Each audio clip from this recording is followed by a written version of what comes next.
Boa noite, meu povo, sejam bem-vindos a mais um vídeo, dessa vez para a gente trazer um pós-jogo da partida entre Atlético Nacional de Medellín 1, Bahia 0 pela Libertadores da América, quinta rodada da fase de grupos. O Bahia perdeu um jogo muito importante pensando em classificação, perdeu a liderança do grupo também e agora vai para o último jogo contra o Internacional no Beira-Rio numa situação muito complicada. A gente vai depender muito do resultado do jogo de amanhã entre Nacional e Internacional para poder ter uma noção melhor do que é preciso fazer ou não. Mas uma coisa é certa, o Bahia se complica na fase de grupos da Libertadores, no grupo F, e vê a classificação sendo muito ameaçada para a próxima fase. Um jogo que era muito importante, um jogo onde a gente esperava que a postura, minimamente a postura, fosse condizente ao tamanho do jogo para o Bahia na competição, e a gente não viu nem sequer perto disso, Foi um Bahia que não chegou a merecer em nenhum momento um resultado melhor, foi um Bahia que não conseguiu criar situações, oportunidades claras de gol em nenhum momento do jogo, e para mim é uma derrota completamente justa. A gente vai falar sobre o erro do Marcos Felipe, a gente vai falar sobre o jogo em si, mas uma coisa eu posso falar para vocês, e com muita convicção: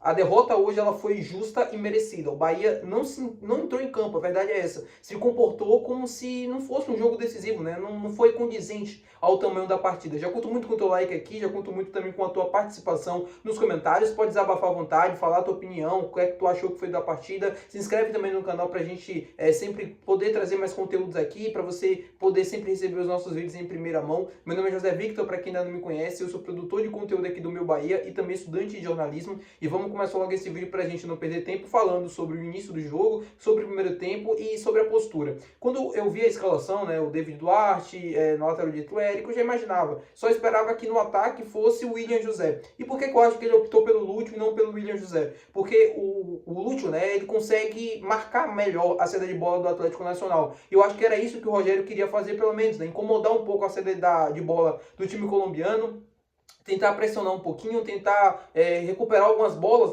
próximo ali à área do adversário, para conseguir ter mais chances, para conseguir ser um time, que tivesse mais a bola, tivesse um pouco mais de controle do jogo, mas isso não aconteceu em nenhum momento. A presença do Lúcio ou do William José no primeiro tempo não fez diferença alguma. O Bahia não conseguiu sair de trás para começo de conversa, não conseguiu levar essa bola para frente, tampouco conseguiu pressionar o time do Atlético Nacional em algum momento. E aí o jogo começa, aí o Bahia numa pressão, o Atlético, numa pressão absurda, o Bahia não conseguiu, entender muito bem o que estava acontecendo, parecia meio perdido, posicionamento, toque de bola também, tudo dava errado, o time dominava a bola errado, saía para fora, não conseguia acertar 3 passes em sequência, e isso foi ruim. O Bahia tomou um logo no início do jogo, graças a Deus estava impedido, mas mostra o quanto o time entrou desatento, desligado, mostra o quanto o time não entrou com peso mesmo do que era a partida, e isso tem um peso muito importante, isso tem um reflexo muito grande. O Bahia começa o jogo muito mal, o Atlético abre o placar, mas estava impedido, e a partir disso, com o passar do tempo e a passar das coisas, o Bahia conseguiu até ir equilibrando um pouco o jogo, conseguiu diminuir o ímpeto do time do Atlético Nacional de Medellín, mas em nenhum momento chegou a estar próximo de vencer, ou em nenhum momento chegou a incomodar o time colombiano, ou em nenhum momento conseguiu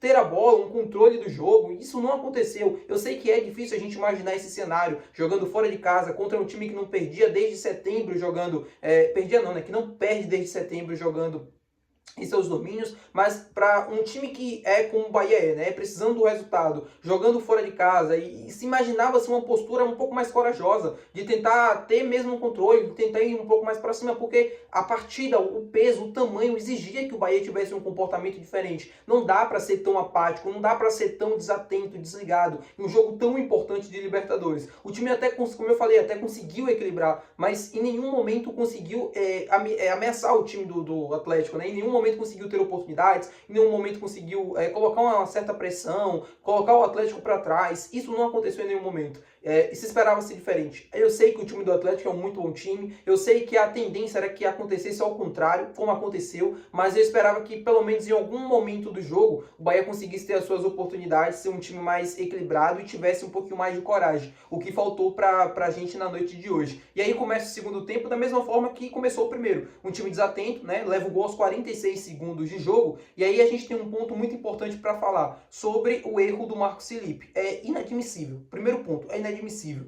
A gente fala tanto aqui de camisa de Libertadores, assim, camisa pesada, que não pode ficar desatento, não pode entrar desligado, que é um jogo feito de detalhes. E o Marcos Felipe, né, não é o único culpado no lance do gol. O Bahia está muito à frente, né, e permitiu esse contra-ataque ali nas costas da defesa, mas tirando esse erro, quando a bola vem ali para o Marcos Felipe, pelo amor de Deus, não dá para aceitar, ou não dá para passar a mão pela cabeça, ou qualquer adjetivo que possa para defender o Marcos Felipe naquela situação. E aí entra um outro ponto muito importante, não é querendo colocar um rótulo, ou não é querendo, né, aproveitar o momento para falar isso e tal, e parecer oportunista, mas uma coisa é certa, quando a gente fala do Marcos Felipe, a gente sempre fala, e eu sempre falei isso aqui com vocês, ele é um goleiro inconstante. Ele tem bons momentos, como ele estava tendo agora nos últimos jogos, início ali do ano, mas em algum momento ele iria acontecer o que aconteceu. E aí ele começa numa fase ruim, uma fase morna, e aí a gente já conhece. É isso desde que o Marcos Felipe chegou aqui no Bahia. Tem bons momentos, mas também tem uma queda de rendimento muito brusca em algum momento da temporada que acaba comprometendo muitos resultados.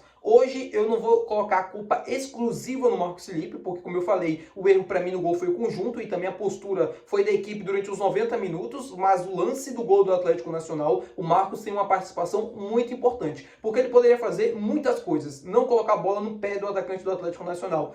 Fora que a bola não veio forte, fora que ele poderia encaixar a bola, eu sei que estava em dificuldades, eu sei que ele provavelmente iria tombar com o jogador do Atlético, poderia se machucar, enfim, não sei, mas o importante era ele segurar a bola, não ele colocar a bola praticamente pro pé do atacante do Atlético Nacional para ele fazer o gol. Enfim, não vou ficar aqui sendo taxativo e tal, o que eu queria falar, já falei sobre isso, ele errou e ponto final. E aí o segundo tempo, o Bahia até fica com a bola, consegue ter um pouco mais de posse no segundo tempo, mas ainda é muito, assim, é muita eficácia, sabe? É muita falta de vontade, não sei explicar, mas o time não sente tesão em nenhum momento para ganhar o jogo, ou não tem uma postura minimamente condizente com o tamanho da partida. Quando eu falo sobre camisa, e aí vocês podem interpretar da maneira que vocês quiserem, tá? O que eu tô querendo dizer é que faltou camisa. Isso ficou muito nítido pra mim. Faltou camisa, faltou... eles sabem que jogo de Libertadores é assim. A gente viu o Atlético Nacional no final do jogo, pitocando a partida a todo momento, esfriando, cortando o jogo aqui, cortando o jogo ali. O Dário deu apenas 7 minutos de acréscimo. E eles foram ganhando tempo, ganharam os 3 pontos. Faltou isso ao Bahia no jogo contra o Nacional, que era o jogo que precisava vencer, e faltou isso para o jogo também contra o Atlético. Enfim, agora é esperar o jogo de amanhã do Nacional, né, contra o Inter, para a gente poder ver qual vai ser a situação. O Bahia provavelmente vai ter que ganhar no Beira-Rio para conseguir a classificação, só se o jogo lá terminar empatado, aí acho que o Bahia não precisa necessariamente da vitória para conseguir a classificação, mas se houver um vencedor nesse jogo, o Bahia vai precisar vencer o Inter no Beira-Rio, corre risco dos 2 brasileiros ficarem fora, corre risco do Bahia não conseguir a classificação, ir para a Sul-Americana, corre risco do Bahia ficar em 4º colocado, o grupo está muito embolado e amanhã a gente vai poder ter uma noção melhor do que vai acontecer, mas uma coisa é certa, o Bahia se complicou nesse grupo, um grupo que estava, não vou dizer fácil, mas que era muito acessível depois da 3ª rodada, o Bahia estava vencendo o Nacional em casa na 4ª rodada, né, aqui na Fonte Nova, e estava numa situação muito boa, muito confortável, apesar de depois a gente ver que não iria conseguir aquela situação, mas iria para a última rodada praticamente dependendo de si também, lá no Beira-Rio, e agora a gente vê que a situação está completamente inversa. Depois de 2 derrotas, o Bahia se encontra numa situação delicada no grupo, pode ficar de fora, pode conseguir a classificação, assim... Eu não vou dizer para vocês que eu não acredito mais, porque eu sou torcedor do Bahia e óbvio que eu vou acreditar, apesar da minha análise ser imparcial e apesar de eu falar para vocês que as chances da gente ver um novo jogo parecido que foi contra o Internacional é muito grande, né? Porque a gente está vendo esses últimos jogos do Bahia, principalmente contra o Flamengo, contra o Atlético Nacional, os adversários até não passam por cima, né? Não atropelam o Bahia, mas é um Bahia que não consegue chegar perto de vencer o jogo, é um Bahia que mais sobrevive do que tem chance de vencer, sabe? Mais um Bahia que disputa, que sobrevive, que é um jogo mais físico, mas não é um Bahia que oferece tanto perigo assim ao adversário. E se você não oferece perigo ao adversário, se você não consegue tantas finalizações, fica nítido que você não vai conseguir triunfar, ou conseguir pontos que no final das contas vão ser importantes. O Bahia teve 36% de posse de bola no primeiro tempo, apenas uma finalização, e no segundo tempo foram 5 finalizações, se eu não me engano, e aí teve um pouco mais de posse, né, um pouco mais de 50% de posse de bola, melhorando em relação ao primeiro tempo, mas mostra muito do que eu falei para vocês no vídeo inteiro. O Bahia não teve perto de vencer, o Bahia não conseguiu duelar, disputar com o Atlético Nacional de Medellín, perdeu apenas por 1-0, o Atlético Nacional não fez uma pressão absurda, não fez, mas em nenhum momento o Bahia conseguiu pelo menos estar próximo do gol, em nenhum momento o Bahia conseguiu chegar, nem sequer sentir o gostinho disso, né? Talvez aquela bola ali no final, mas aí estava impedido, o Eric Pulga, o William José, que teve aquele lance, né, que ele poderia se jogar na bola, mas não se joga, enfim. São situações, né, isoladas que não dá pra gente poder falar que foi um tipo de pressão ou coisa do tipo, e o que aconteceu é o que todo mundo viu. E é o que eu falei pra vocês aqui. Espero que vocês tenham gostado do vídeo. Se você gostou, não esquece de deixar o teu gostei, que é muito importante. Também não esquece de se inscrever no nosso canal. Até o próximo vídeo. Valeu, tchau!